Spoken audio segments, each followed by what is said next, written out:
কেমন লাগছে জলটা পেয়ে কি বলবেন? এই যে ভালো লাগে, উপকার হয়েছে মানুষের। কি নাম আপনার? নামটা কি? রূপা দত্ত।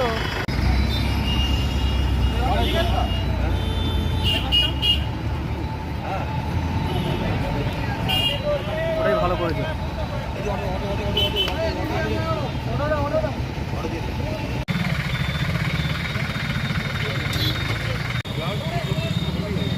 যখন ডুবো তখন এই যে ওটা যাও যা বলবে 10টা দিতে কুমিরের আরেকটা জল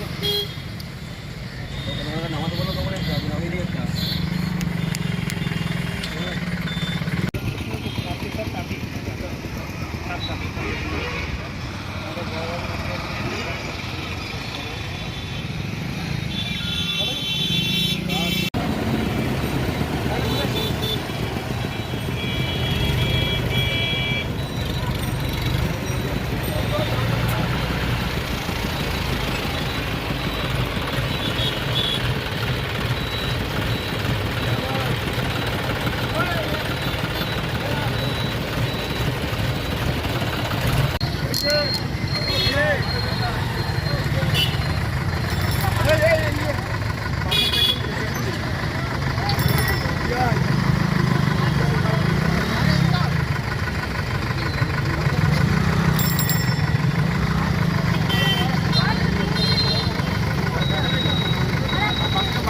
পুলিশের উদ্যোগে দেখা গেল এই জয়কৃষ্ণ বাজার মোড়ে আপনারা যারা বাসে করে যাচ্ছে বা পথ চলতি সাধারণ মানুষকে জল তুলে দিচ্ছেন, কি বলবেন?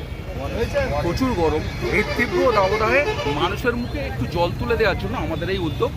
আমরা ওআরএস দিয়ে মানুষের জল দিচ্ছি যাতে তাদের দেহে জলের ঘাটতিটা কমে এবং মানুষের অসুবিধা না হয়, এবং এরকম প্রচেষ্টা আমরা আগামী দিনে আরও চালিয়ে যাবো। যতদিন অন্তত গরম থাকবে আমরা এই প্রচেষ্টাটা চালিয়ে যাবো, মানে কন্টিনিউ চলবে? চলতে থাকবে এই গরমের জন্য। হ্যাঁ, এটা পথচারী প্যাডেস্ট্রিয়ান থেকে শুরু করে গাড়িতে যারা যাচ্ছে সবার জন্য, এটা সবাই এসে জল করতে পারবে। আপনার নামটা কি? আমার নাম তপন কুমার হালদার, আমি তারকেশ্বর ট্রাফিক গার্ডের আইসি। ট্রাফিক গার্ডের আইসি।